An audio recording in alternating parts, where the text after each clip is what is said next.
Hello everyone, कैसे हैं आप सब। आई होप आप सब बहुत अच्छे होंगे और मेरी वीडियो से कुछ ना कुछ नया सीख रहे होंगे।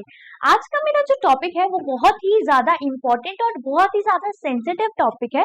और वो टॉपिक है कि क्या सेम सेक्स मैरिजेस अलाउ हो जानी चाहिए इंडिया में।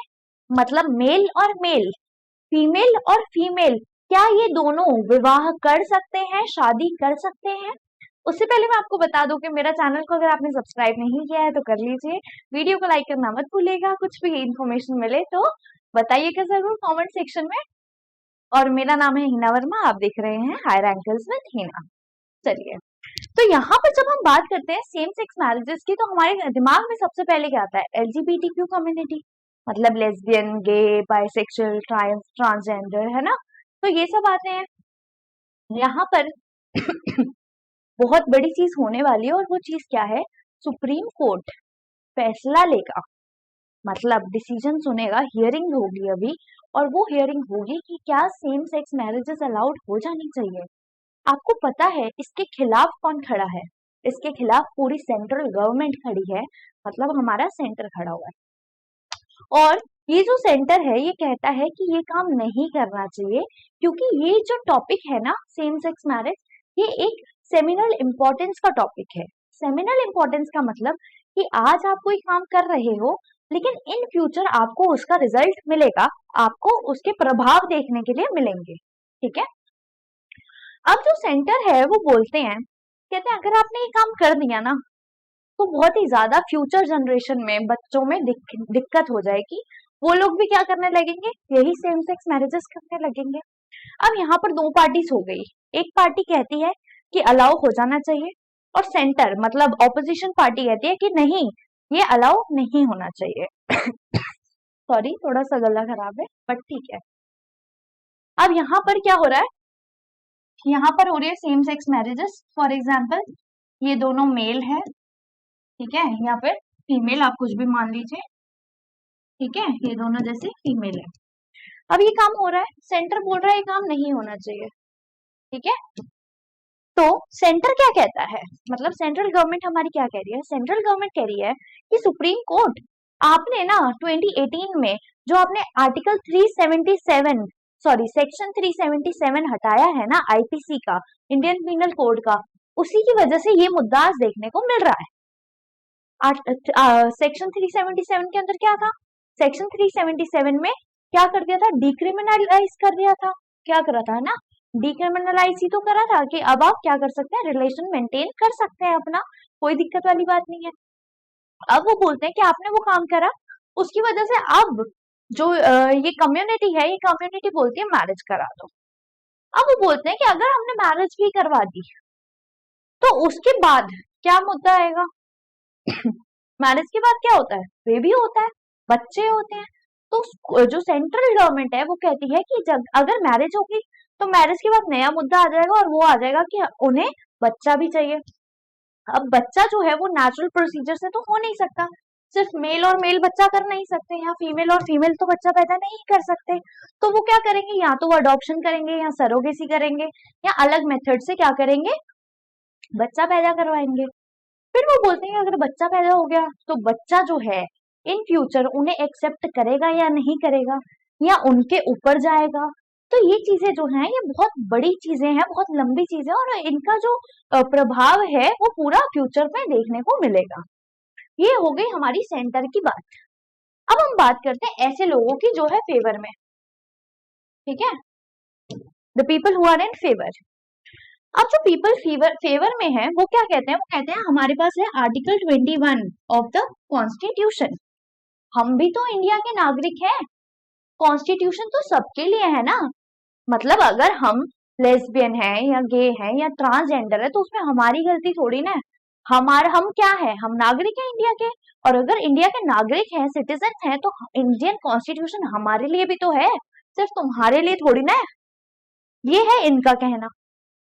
दूसरी चीज, इन्होंने बोला जो हमारे पास आर्टिकल 21 है वो होता है right to life and personal liberty. आपको जीने का अधिकार है, वो भी डिग्निटी के साथ, रिस्पेक्ट के साथ। साथ ही साथ उसके अंदर आ जाता है right to marriage. Right to marriage मतलब विवाह करने का, शादी करने का अधिकार भी आर्टिकल 21 के अंदर ही आ जाता है।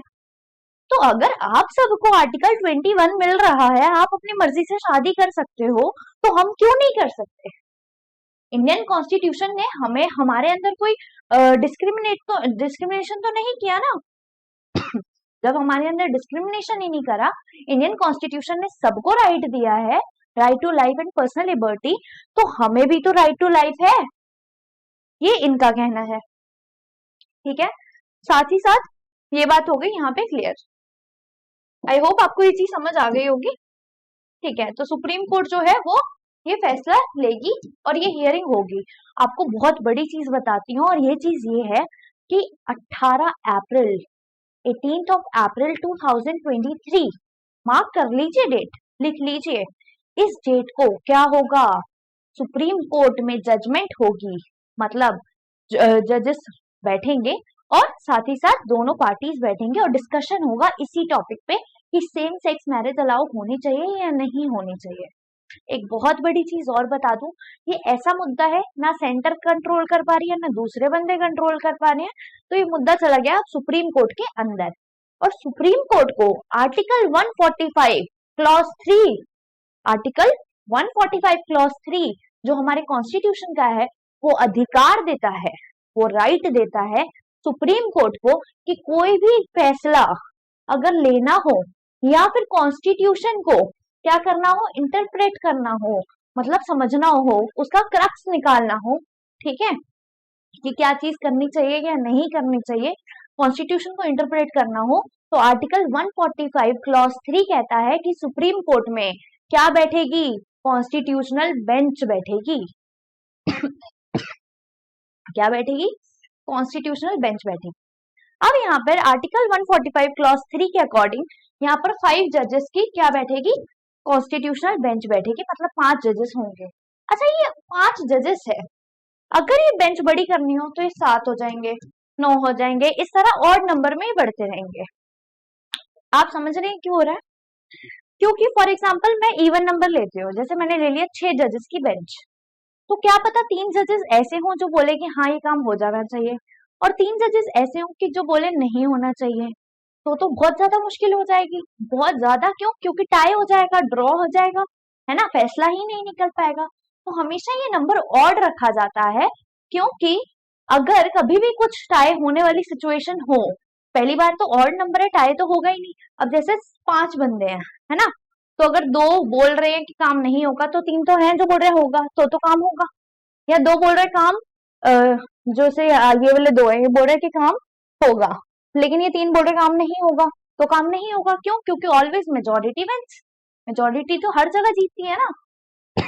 तो हमेशा जब भी कॉन्स्टिट्यूशनल बेंच बिठाई जाती है आर्टिकल 145 क्लॉज 3 के अकॉर्डिंग, तो हमेशा जो बेंच है वो ऑड नंबर्स में बिठाई जाती है, जजेस ऑड नंबर में होते हैं, तो 5, 7, 9 इस तरह से ये जो है बेंचेस बैठती हैं जजेस की। अब ये जो है ना मुद्दा, ये इतना बड़ा है कि इसकी अब लाइव स्ट्रीमिंग होगी, मतलब ये आपको यूट्यूब पे, टीवी पर, हर जगह ब्रॉडकास्ट होता हुआ नजर आएगा 18 अप्रैल को, या फिर उसके बाद जब जब हियरिंग होगी, जब जब डेट मिलेगी, आपको सब कुछ कोर्ट रूम का पूरी हर चीज दिखेगी कि किसने क्या बोला, कौन सी पार्टी ने क्या बोला, किस लॉयर ने क्या अपनी राय रखी, क्या पेशी दी, हर चीज दिखाई जाएगी। क्योंकि सुप्रीम कोर्ट कहता है कि ये इतना बड़ा टॉपिक है ना कि पूरी जो गवर्नमेंट है, मतलब पूरी जो हमारी जनता है, जितने भी हमारे लोग हैं, उन सबको अवेयरनेस हो और वो सब देख सके कि कोर्ट रूम में हुआ क्या और क्या फैसला लेना चाहिए सुप्रीम कोर्ट को। ठीक है, कि सुप्रीम कोर्ट सही फैसला ले रही है या नहीं ले रही है, जनता डिसाइड कर ले। तो इसलिए बहुत बड़ा फैसला होने वाला है किस चीज पे, सेम सेक्स मैरिजेस पे। ये मैंने आपको बताया क्या, section 377 Indian penal code. Indian penal code कब आया था? 1860 में, मतलब ब्रिटिशर्स के टाइम का ये है। इसमें क्या है, इसमें था कि ये जो है LGBTQ कम्युनिटी, मतलब सेम सेक्स जो है वो रिलेशनशिप मेंटेन ना करें, वो क्रिमिनल एक्ट था। लेकिन अब उसको क्या कर दिया था, 2018 में डीक्रिमिनलाइज कर दिया था कि ये कोई क्रिमिनल चीज नहीं है। ये बात हो गई यहाँ पे, ये मैंने आपको सब बता दिया कि हस्बैंड कौन होगा, ये वो। अच्छा, एक चीज मैं आपको और बता दूं, फॉर एग्जाम्पल जो पेरेंट है, पेरेंट नहीं सॉरी, मतलब जो कपल है, ठीक है। अब जो कपल है उसमें से समझिए एक कपल की डेथ हो गई, ठीक है। अगर एक कपल की डेथ हो गई तो दूसरा जो कपल है, क्या उसको मतलब कपल का जो दूसरा बंदा है ना, मेल फीमेल जो भी है, ठीक है, तो उसको क्या विडो पेंशन मिलेगी? अब हमें तो नहीं पता, क्या पता ये हस्बैंड की तरह रह रहा हो और इसको विडो पेंशन मिल रही हो, है ना, मतलब अलग अलग चीजें हैं, अब पता नहीं चल रहा। और फॉर एग्जाम्पल अगर इन्होंने बेबी लिया, ठीक है, तो उसमें ये नहीं पता चलेगा कि वो हस्बैंड कौन है और वाइफ कौन है, ये भी बहुत बड़ी टेंशन है। अच्छा, अगर इनका डाइवोर्स हो गया तो भी टेंशन है, क्यों?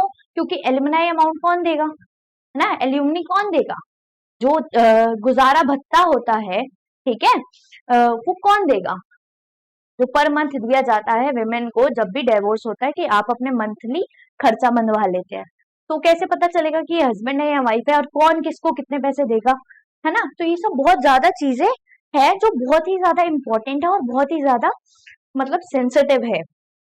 ये चीजें हो गई यहाँ पे क्लियर। ओके, यहाँ पर यहाँ पर एक चीज और आती है और वो होता है मेन चीज, कि हमारे जो भारत के संस्कार है वो हमें अलाउ नहीं करते। तो बड़े बूढ़ों से अगर हम इस चीज के बारे में बात करेंगे तो वो यही बोलेंगे कि यार ये हमारी संस्कृति में नहीं है, हमारी संस्कृति ऐसी नहीं है।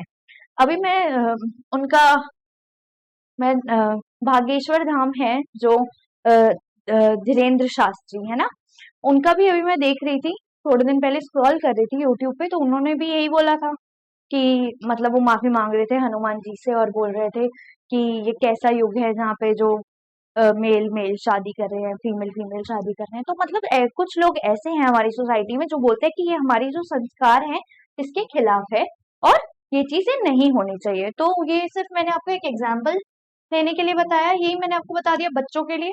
साथ ही साथ मैं पिक्चर्स ले आती हूँ तो आपको, ताकि आपको याद रहे अच्छे से, है ना, मतलब सब कुछ समझ आता रहे। तो बच्चों वाला भी टॉपिक हो जाएगा कि बच्चे एक्सेप्ट करेंगे नहीं करेंगे कि भाई हमारे जो पेरेंट्स है वो दोनों मेल हैं या फीमेल है, या फिर उनके जैसे बन जाएंगे। तो ये जो टॉपिक है ये सारे सेंटर उठा रहे हैं, ठीक है। ओके, ये सब मैंने आपको समझा दिया है। ओके, हाँ, मुझे एक चीज और समझानी थी और वो ये था कि वो ये जो है ना, जो फेवर में लोग हैं वो बोल रहे हैं कि इस चीज को ना स्पेशल मैरिज एक्ट के अंदर आप लेकर आइए। स्पेशल मैरिज एक्ट में क्या होता है, जो भी इंटरकास्ट इंटर रिलीजियस मैरिजेस होती हैं वो स्पेशल मैरिज एक्ट के अंदर आती हैं। ऐसी मैरिजेस जो ना हिंदू मैरिज एक्ट जो है लागू करता है, मतलब उसको सही बोलता है ना मुस्लिम लॉ बोलता है, तो ऐसी मैरिजेस जो होती हैं वो किसके अंडर होती हैं? स्पेशल मैरिज एक्ट, जो कब आया था? 1954 के अंडर है, ठीक है। 1954 में ये आया था। तो यही होता है। अच्छा, स्पेशल मैरिज एक्ट में कौन कौन लोग शादी कर सकते हैं? जो लड़की 18 साल की हो गई है, लड़का 21 साल का हो गया है, वो शादी कर सकते हैं।